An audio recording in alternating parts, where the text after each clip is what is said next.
So I've been wanting to make kind of a creator series on my channel, talking about how I monetize what I post online, sort of like follow-up video to the back to work and making money on Instagram video that I did not too long ago, and kind of just elaborating on the fine details of that. So if you're a creator or a social media influencer or just looking to make some extra money on the side online, you might find this helpful.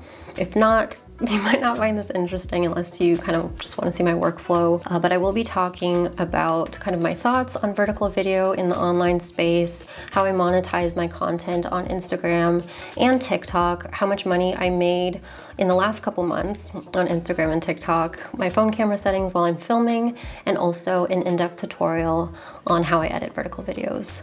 Before we get into that though, I wanted to introduce and thank today's sponsor and inspiration for this video really, which is Skillshare, an online learning community committed to offering tons of inspiring and creative classes on whatever skill you're looking to develop. I've used Skillshare for coming up on 2 years now, and I love using it as a source of knowledge and growth, as well as a place to spark new ideas, whether it's about film and video, photography, or productivity. The class that inspired me for this post was called How to Speak Confidently on Camera, a Guide for Content Creators by Nathaniel Drew. Even though I've been making videos for a few years now, speaking direct to camera is not my strong suit, and I really felt like the points and suggestions made in this video were really valid and constructive. If you want to give Skillshare a try, the first 1,000 of my subscribers to click the link in the description will get a 1-month free trial of Skillshare, so you can start exploring your creativity today. As far as vertical videos go, I used to be the type of person that would never ever post videos on Instagram like a couple of years ago. I guess I just preferred pictures, and I saved all my video content for YouTube, and I really kept that mentality until the arrival of TikTok. And say what you want about TikTok, but you cannot deny how much it has taken over the internet. I feel like even when I'm not on TikTok, on any other platform, I just see reposts of TikToks everywhere, no matter where I am. So in the last video, I talked about how my Instagram became eligible for Reels monetization last November, and from what info I could find, this feature is only available if you have a creator account or a business account, I believe, but not a personal account. So you do have to change your account to a creator account if you want to start monetizing on here, and you do get a notification within Instagram to set that up. So if you haven't gotten any kind of notification or prompt within your Instagram account, it's probably just not available for your country or something like that. The criteria really isn't clear. The only thing that I've seen is that you just have to have a creator account, and then everyone kind of gets prompted. So I'm gonna just open up my professional dashboard and taking a quick look at my analytics. Everything is up right now because I'm riding off the high of a viral video that I posted a few weeks ago. If you look at my reach, it's primarily coming from non-followers and Reels, very little from other content, which really confirms that the algorithm is really focused on Reels right now on Instagram. And going into bonuses, seeing how much I made off of Reels in the last 2 months. I didn't see a lot of views in January, but that's usually a very common thing I've noticed. Every January it's kind of slower after the holidays.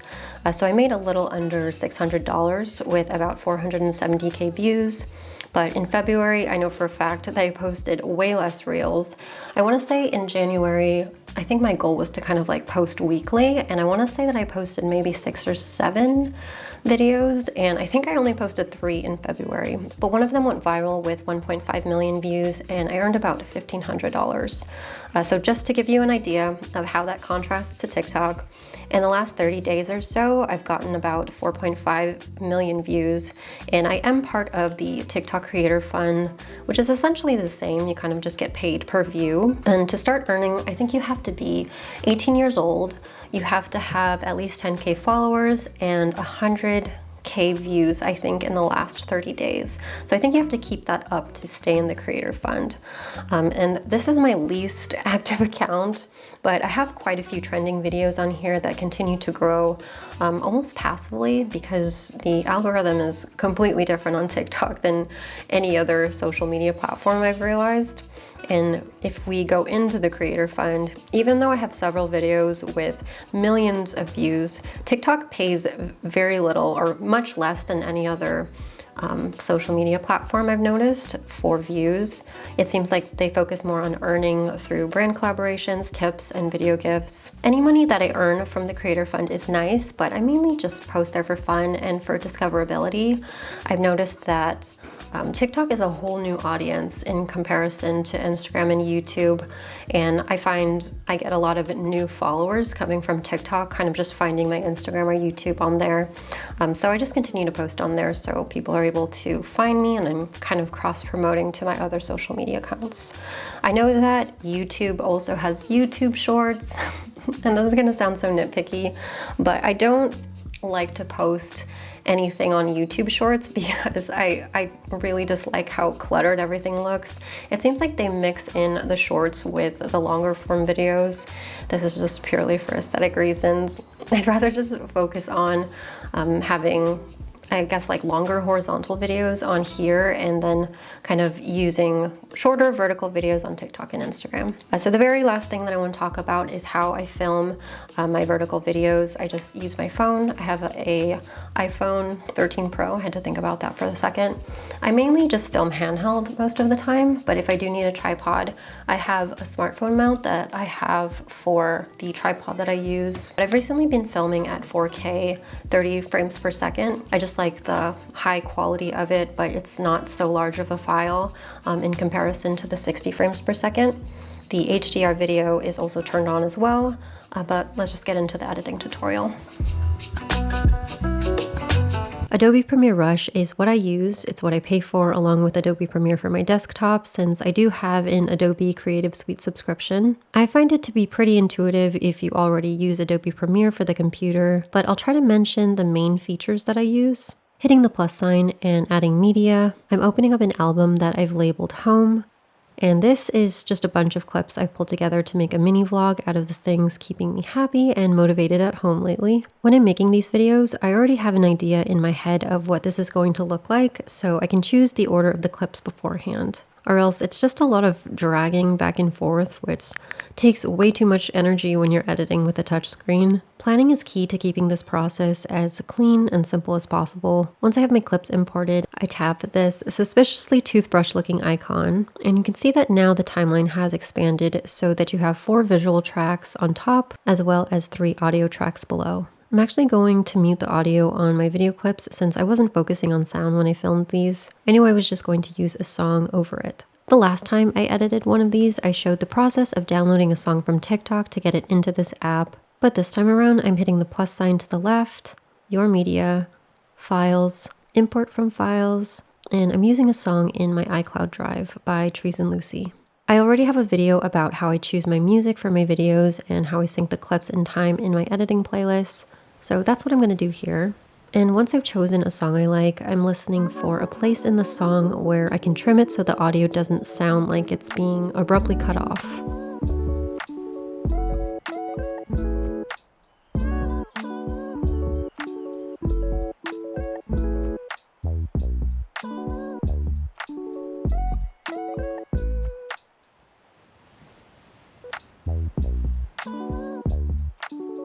And that way, when the video loops, once it's posted on Instagram or TikTok, it sounds a bit more seamless. The way I test that out is by tapping the audio, hitting duplicate, and dragging the audio side by side.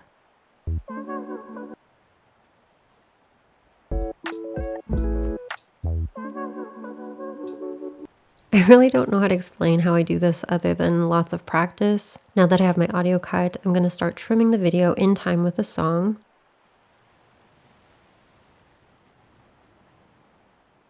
And alternating hitting the play and pause button. I'm cutting down the clips with the scissors icon and deleting what I don't need with the trash can icon.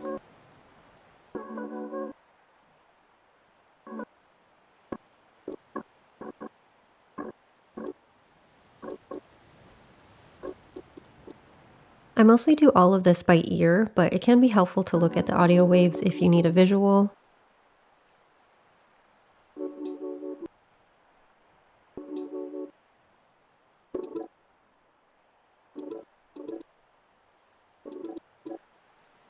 When scrubbing through the footage, if the video has any kind of movement, I try to include that to add a little more interest to the scene, like my head moving to the side,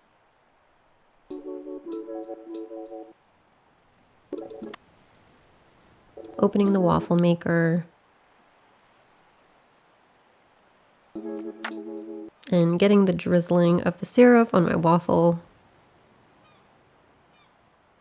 I'll go scene by scene and look really quickly. I don't think too hard about it. I pick what I like, trim it down in time with the song, and I move on.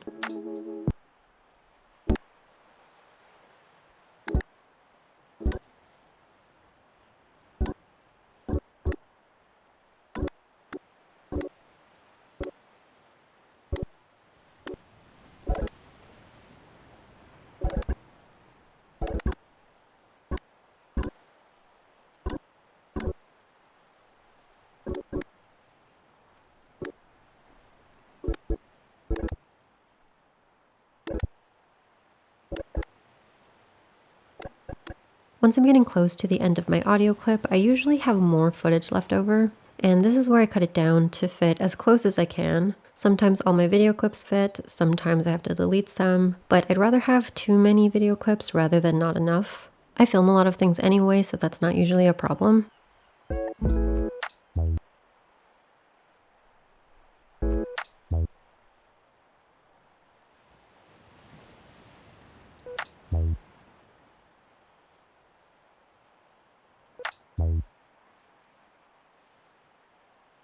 A few other features to mention. Under transform, I'll change the scale width if I need to zoom in or out.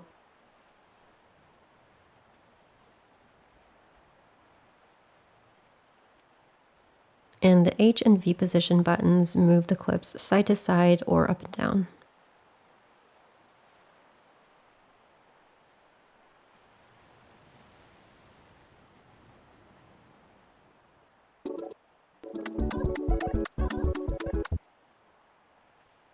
I'll also use the rotate button when I need to straighten things out, like this clip.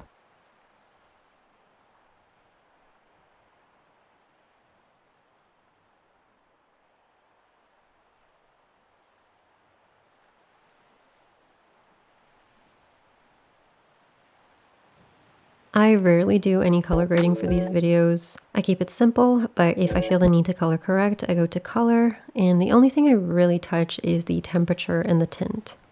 Pretty self-explanatory.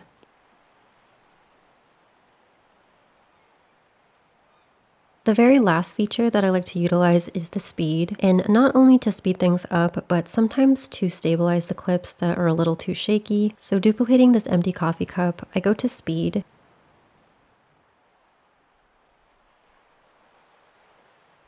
and turning down the speed range to slow it down. I'll make sure to trim it to the right length before replacing it in the timeline.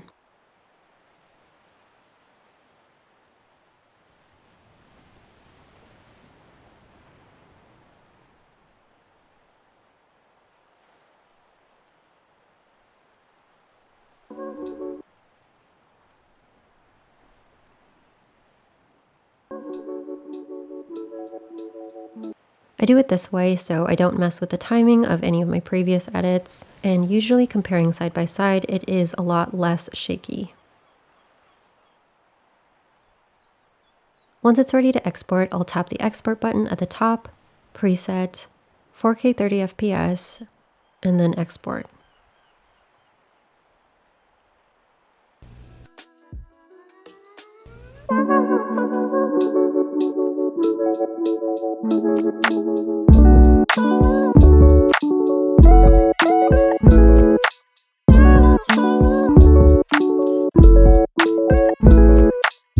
So that's going to be it for this video. Let me know if you have any other questions about content creating.